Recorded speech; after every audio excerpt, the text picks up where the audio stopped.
Y ahora empezamos de vuelta. Bueno, como le decía, esta segunda, digamos, grupo son parte orgánica de los movimientos socialistas.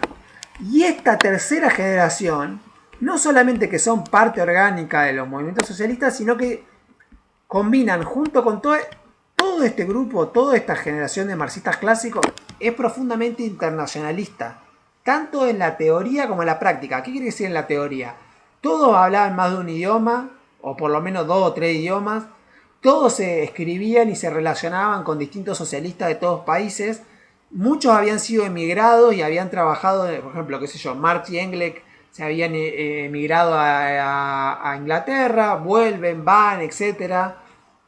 Francia, bueno, sobre todo Marx estuvo en Francia, después estuvo en Inglaterra.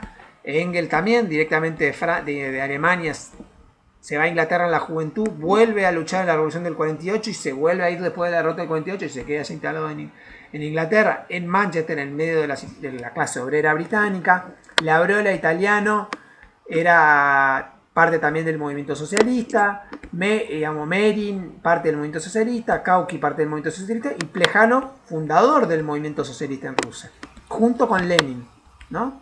Acá está Lenin. Y Rosa Luxemburgo, también militante política, dirigente socialista alemana. Hilferding también. Trotsky, Brauer, Provayenki y Bukharin. Todos nombres que leí, ¿no? Luxemburgo alemana, Hilferding alemán, Trotsky ruso, va ucraniano en realidad, Bauer austríaco, Provayenki ruso y Bukharin también ruso, ¿no? Hay como un desplazamiento geográfico, pero también es interesante en esta generación de dirigentes de marxistas internacionalistas es donde más se produce la unidad entre teoría y práctica. ¿Por qué? Porque a diferencia de la generación anterior, no solamente que heredan, digamos, el internacionalismo de la generación anterior, sino que es la primera generación en desarrollar movimientos revolucionarios triunfantes. Marx y Engels habían participado de los, si se quiere, de los inicios, digamos, de la niñez del movimiento comunista internacional, pero habían sido derrotados en 2 ocasiones.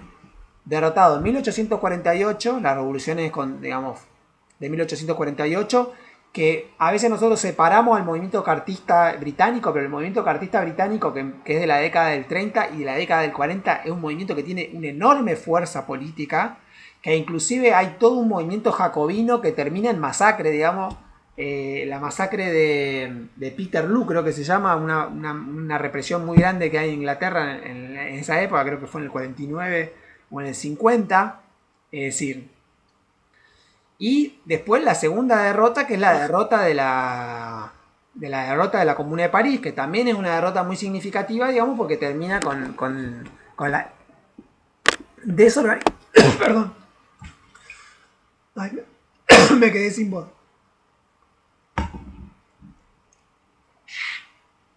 Ah, termina con la. Uy, me quedé. Te meto una pregunta, Esteban, así como a mí de paso. ¿En qué año había sido la Comuna de París? No me acuerdo. La Comuna de París en 1870-71. Está, porque para relacionarlo con ese periodo que vos decías, después de la Revolución del 48, me quedaba luego hasta la Revolución Rusa, digamos. Claro, sí, la Comuna de París en el 70-71. Estaba ahí en el medio.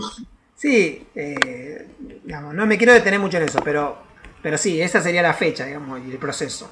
Ahora, Está. Lenin y esta generación es la primera generación que termina con una revolución socialista triunfante. Es decir, dirigiendo un país de las dimensiones de Rusia. Entonces, la unidad entre teoría y práctica, en este momento, es cuando más se vuelve. Ya esta segunda generación desarrolla algunos trabajos del orden, digamos, de lo. Encima que, así como, digamos, hay un desplazamiento teórico que va en Marx. Marx que dice, yo vengo del socialismo. Vengo de la filosofía hegeliana. Marx era un académico, o sea, empieza como un joven intelectual académico de lo que se llamó hegeliano de izquierda.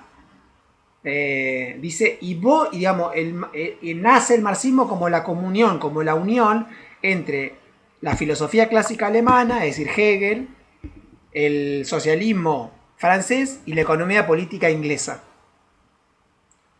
Pero la obra fundamental va a ser una obra del orden de la, de la crítica de la economía política. Y, en todo caso, del intento, digamos, de empezar a desarrollar los esbozos de una teoría socialista, digamos, de la política socialista. Labriola, Mering, Kauki y Plejano van a hacer un trabajo de popularización, por un lado, de esta idea, ¿no? Como el último Engels, un trabajo más de sentar la base de esta idea de un materialismo histórico. Lenin, Luxemburgo, Hilferding, Trotsky, todo eso tienen básicamente, hacen un par de cosas muy interesantes que ya, por un lado, siguen el trabajo de, por ejemplo, Kautsky y Plejano, que van a trabajar sobre lo que se llamó el desarrollo, digamos, del análisis de los países, digamos, no del modo de capitalista de producción internacional en abstracto, como un modo de capitalista de producción, digamos, de todo el occidente, si se quiere, Europa occidental, sino que ya lo van a pensar en relación a cuestiones específicas, como por ejemplo el desarrollo de la agricultura o la cuestión nacional. Sobre todo la cuestión de la agricultura, el desarrollo de la agricultura y el desarrollo del capitalismo en los propios países. Hay un texto de Lenin muy famoso que se llama El desarrollo del capitalismo en Rusia, que es como ese trabajo de decir, bueno, no pensemos el modo de producción en general, sino pensemos el modo de producción, cómo sería, si se quiere ustedes, pensarlo como el concepto de formación económico-social.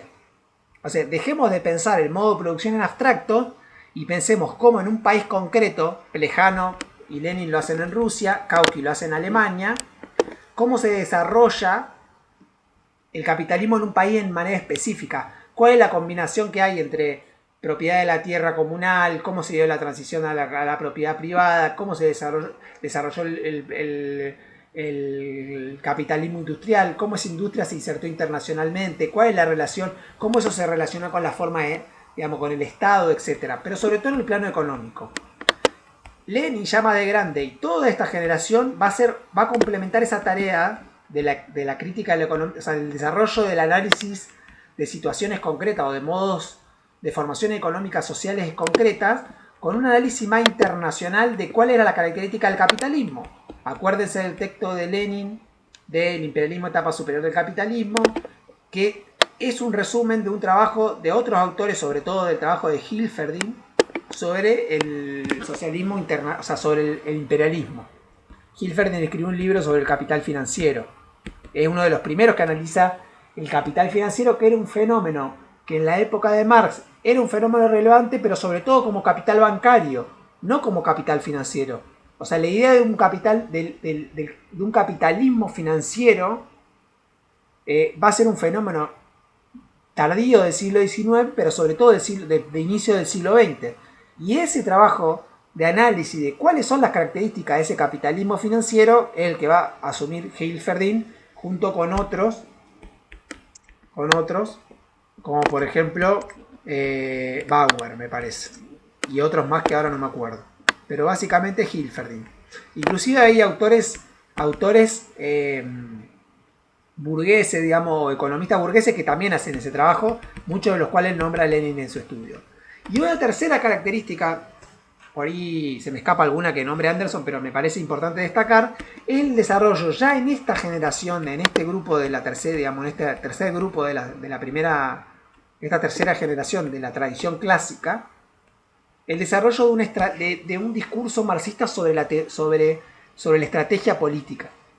Está el quehacer de Lenin, está Socialismo o Barbarie de Rosa Luxemburgo, está Resultado y Perspectiva de Trotsky. O sea, hay toda una serie de trabajos que son trabajos propiamente no teóricos, o no exclusivamente teóricos, pero sí que intentan pensar el desarrollo de una política socialista y pensar la política desde una perspectiva marxista, ¿no?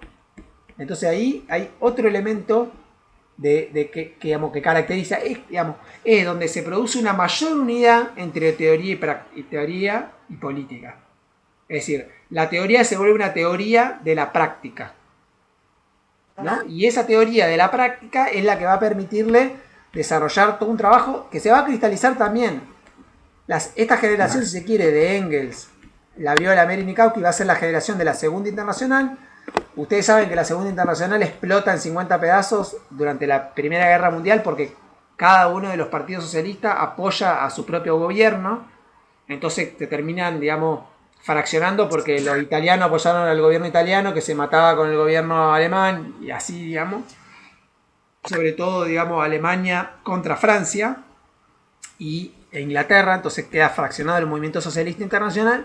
Y la Tercera Internacional nace a partir de la Revolución Rusa, centrándose en ya todos los conceptos de la política leninista propiamente dicha, ¿no? Todos los conceptos de la política leninista propiamente dicha, de una política antiimperialista, y que esa política antiimperialista incluye cuestiones nuevas como el problema de la relación con los campesinos, el problema con la nacionalidad oprimida, la organización de movimientos, partidos, movimientos políticos de masa. O sea, cambia la situación del movimiento obrero internacional, es radicalmente diferente entre esta generación y la primera de Marx. Es decir, las condiciones de la clase obrera, la lucha en los países, etcétera, se modifican radicalmente, y además es la primera generación que tiene que pensar el marxismo en función de la construcción del socialismo en un país, digamos, ¿no? Entonces cambia radicalmente las tareas, digamos, de ese proceso. Lo voy a dejar acá y voy a cortar. ¿Cómo vamos hasta acá?